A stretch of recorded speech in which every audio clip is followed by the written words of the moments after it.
और बहनों, आज बात करते हैं तारीख 11 मार्च गुरुवार मुख्य समाचार टुडेज ब्रेकिंग न्यूज़ और आप देख रहे हैं एरियल न्यूज़। नज़र डालते हैं देश की तमाम बड़ी खबरों पे। सीएम केजरीवाल को याद आए प्रभु राम राज्य से प्रेरणा लेकर दिल्ली के लिए 10 लक्ष्य तय किए। सीएम केजरीवाल ने कहा कि राम राज्य एक अवधारणा है, वो भगवान है, हम उनसे तुलना तक नहीं कर सकते, लेकिन उनसे प्रेरणा लेकर हम अगर एक सार्थक कोशिश भी कर सकें। दिल्ली में कोई भूखा न सोए, इसके लिए अलग अलग योजनाएं बना रही है सरकार।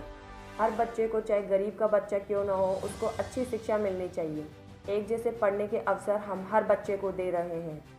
कोई बीमारी हो जाए, चाहे अमीर हो या गरीब, उसको सबसे अच्छा इलाज मिलना चाहिए। हमने सरकारी अस्पतालों को ठीक किया। कोई कितना भी गरीब क्यों ना हो, उसके घर में अंधेरा ना हो। 200 यूनिट बिजली हमने माफ़ कर दी। दिल्ली दुनिया का अकेला ऐसा राज्य है जहां 200 यूनिट बिजली फ्री। रोजगार सबके पास होना चाहिए। हम हर प्रयास कर रहे हैं, साफ नियति से कोशिश कर रहे हैं। हर आदमी के सर पर छत होनी चाहिए। हम चाहते हैं कि जो लोग झुग्गी झोपड़ी में रह रहे हैं उनको भी पक्का मकान मिले। महिलाओं की सुरक्षा, पुलिस हमारे पास नहीं है, लेकिन इसका रोना रोने से फ़ायदा भी नहीं है। जिनका काम है वो करे, हमारा काम था CCTV लगवाना। बुजुर्गों को तीर्थ यात्रा कराई गई है। हमारे धर्म ग्रंथों में लिखा है कि यह उनके जीवन का अंतिम चरण होता है। अयोध्या में भव्य। आम आदमी पार्टी में सभी बराबर हैं, किसी भी धर्म जाति के हों। श्री राम ने भी सभी के झूठे बेर खाए थे। उनके राज्य में किसी से भेद नहीं था। और इसी के साथ अब हम बात करेंगे रक्षा मंत्रालय का बयान। पिछले 5 साल में हुआ कई महत्वपूर्ण उपकरणों का निर्यात। रक्षा मंत्रालय ने बुधवार को बताया कि पिछले कुछ सालों के दौरान किन रक्षा उपकरणों का निर्यात किया गया। मंत्रालय ने बताया कि पिछले 5 साल में कई महत्वपूर्ण रक्षा उपकरणों का निर्यात किया गया। इसमें हथियार, सिम्युलेटर, आंसू gas launcher, torpedo loading mechanism, alarm monitoring and control, night vision monocular binocular, हल्के टारपीडो व फायर कंट्रोल सिस्टम, वाहन आदि शामिल हैं। इसी के साथ अनुराग ठाकुर प्रादेशिक सेना में कैप्टन बने। सरकार में रहते हुए ऐसा करने वाले पहले सांसद, वित्त और कॉर्पोरेट मामलों में राज्य मंत्री अनुराग ठाकुर बुधवार को प्रादेशिक सेना में नियमित कमीशन अधिकारी के तौर पर कैप्टन बन गए। प्रादेशिक सेना में नियमित कमीशन अधिकारी के तौर पर कैप्टन का पद पाने वाले वह पहले सांसद और मंत्री हैं जो सेवा दे रहे हैं। उन्हें जुलाई 2016 में लेफ्टिनेंट के तौर पर प्रादेशिक सेना में कमीशन किया गया था। और हम इसी के साथ बात करेंगे बंगाल चुनाव। भाजपा में शामिल होने वाले अभिनेता मिथुन को मिली Y+ श्रेणी की सुरक्षा। भारतीय जनता पार्टी में शामिल होने के 3 दिन बाद ही अभिनेता मिथुन चक्रवर्ती को Y+ श्रेणी की सुरक्षा दी गई। गृह मंत्रालय ने इसकी जानकारी दी। नंदीग्राम में ममता बनर्जी चोटिल बोली, मुझ पर हमला हुआ, भाजपा ने बताया नाटक। विधानसभा चुनाव 2021 लाइव अपडेट। बुधवार को पश्चिम बंगाल की मुख्यमंत्री ममता बनर्जी नंदीग्राम से अपना नामांकन भर दिया गया। नामांकन से पहले ममता बनर्जी ने नंदीग्राम के सबसे पुराने शिव मंदिर के दर्शन किए और भगवान शिव की पूजा अर्चना की। मंदिर में जाने से पहले ममता बनर्जी ने पैदल मार्च भी किया, जिस दौरान कार्यकर्ता ने लेखा होबे का नारा लगाया। वहीं ताज़ा जानकारी के अनुसार गुरुवार को वह कालीघाटी से घोषणा पत्र भी जारी करेंगी। साथ ही हम बात करेंगे कैलाश विजयवर्गीय ने कहा, नाटक कर रही हैं ममता बनर्जी। चुनाव प्रचार के दौरान ममता बनर्जी के पैर में चोट लगने के बाद राजनीति बयानबाजी तेज हो गई है। इस क्रम में भाजपा महासचिव कैलाश विजयवर्गीय ने कहा है कि ममता दीदी नाटक कर रही हैं। उन्होंने कहा कि ममता दीदी ऐसे ड्रामा करके सहानुभूति पाना चाहती हैं। उन्होंने कहा कि हमला हुआ है तो CBI से जांच कराए तृणमूल सरकार।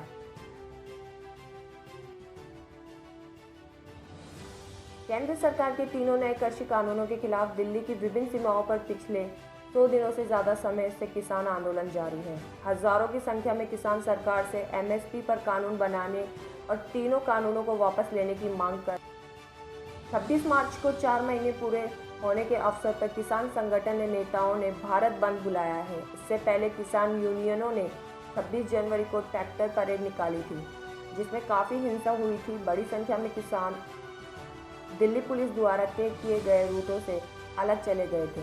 कई किसानों ने लाल किले पर परिसर में घुसते हुए झंडा फहरा दिया था।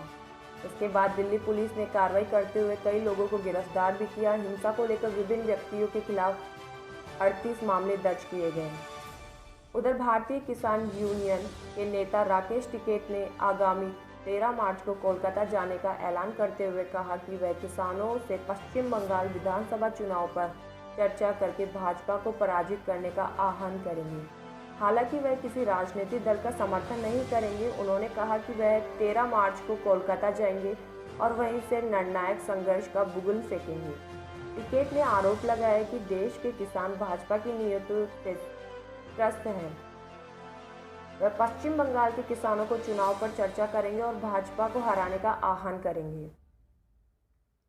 साथ ही कहा कि वह किसी भी दल के पक्ष में अपील या किसी का समर्थन बिल्कुल नहीं करेंगे।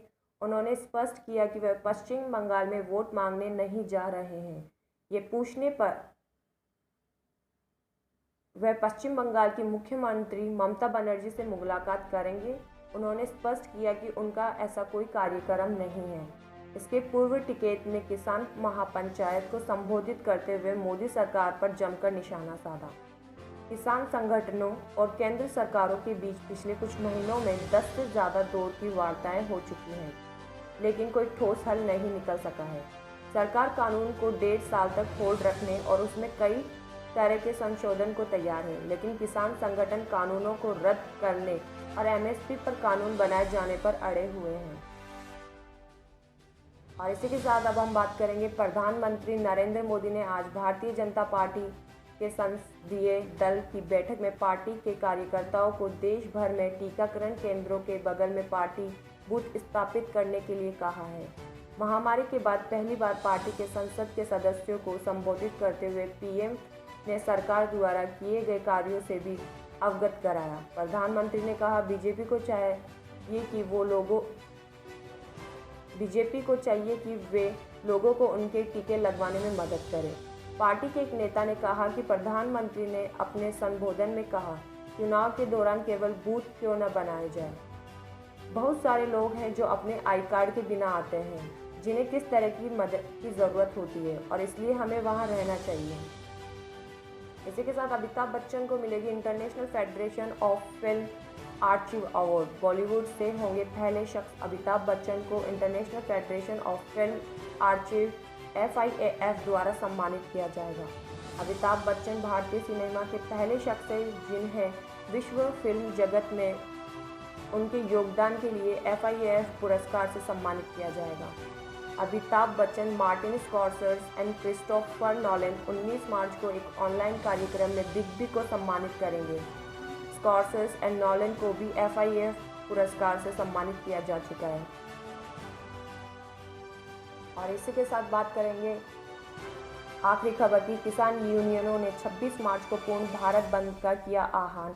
कृषि कानूनों को रद्द करने की मांग को लेकर किसान 100 से अधिक दिनों से आंदोलनरत हैं। कृषि कानूनों का विरोध कर रही किसान यूनियनों ने 26 मार्च को पूर्ण भारत बंद का आह्वान किया है।